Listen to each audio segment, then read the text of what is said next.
Welcome to Ray Reads, a podcast where I discuss the books I am currently reading. For this episode of Ray Reads, I will be discussing Blessed Monsters, Book 3 of the Something Dark and Holy series by Emily A. Duncan.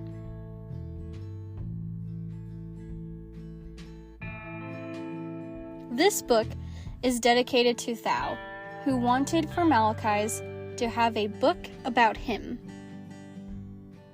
The first book was obviously Nadja's story more than anyone, and the second book was Seraphin's, with this third one now empathizing Malachi's.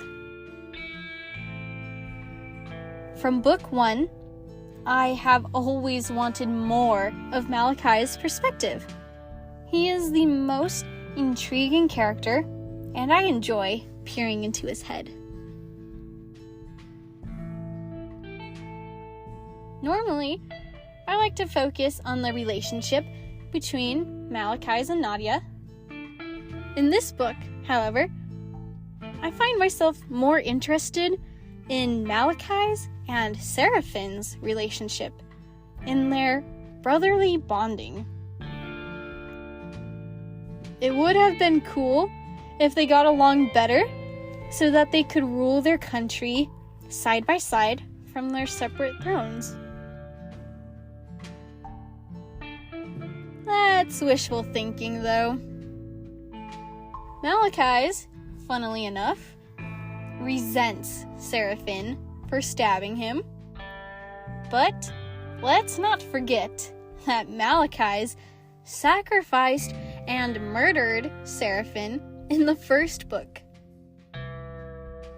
So their relationship is pretty messed up. What an understatement. Only childhood memories hold love for the half-brothers. I wonder if both of them would have been happier if they had been raised together through adolescence rather than being separated. Seraphin, at least, is now starting to get his shit together. He is better now that he isn't a drunkard. His character is still growing, and he has much to learn about being king. Yet, I am proud of his progress so far. Seraphin has improved the most throughout this series.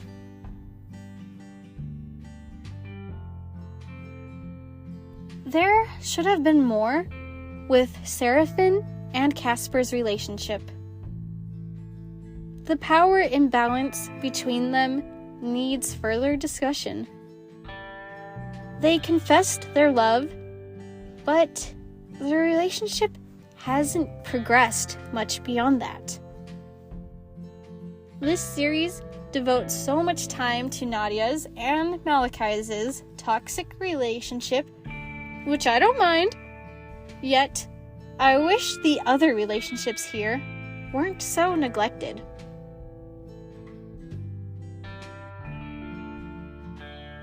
The Accolans, for that matter, are underdeveloped as well. This book tries to do more with Parjahan and Rashid, but it isn't enough. They need an entire book of their own to cover their personal drama and the various conflicts in their homelands. At this point, their story is more of an afterthought, and it's going to take a lot to fully realize this plot.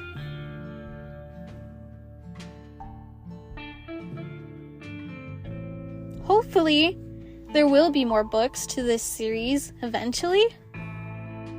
Several things remain unresolved, from relationships to the fate of these countries and crowns. And Magdalena is a loose thread, there's more about the matriarch we have to learn. It's a shame she didn't come into play sooner as a greater force to be reckoned with. As if these teenagers don't already have enough to contend with. Sometimes I find it ridiculous when teenagers hold the fate of the world in their hands.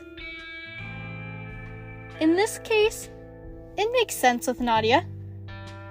As she knows, saints die young and tragically.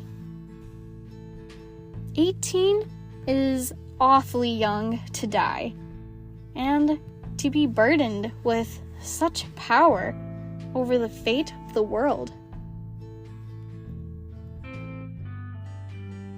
Nadia understands the likelihood of her dying young, to become a martyr for her people.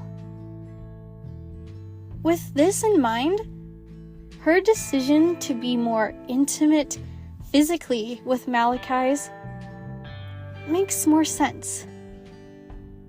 Life has so few guarantees. Any day could be the last.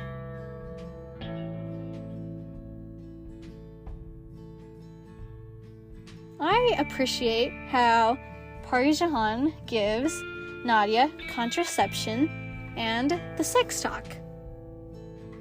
Growing up in a monastery, Nadia undoubtedly is not well educated in safe sex. It's good that she has a friend looking out for her. It is so important that girls protect girls and help one another.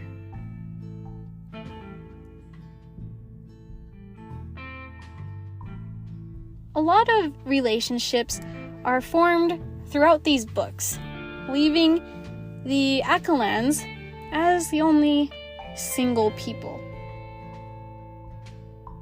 Rashid, I believe, may be asexual.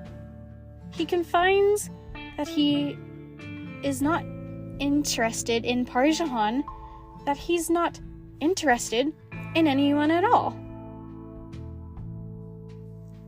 So if he is asexual, this additional diversity he offers pleases me, of course. I like this book, although it seems a bit unpolished. There's a lot Duncan wants to do with the story, so I hope that this series doesn't end here.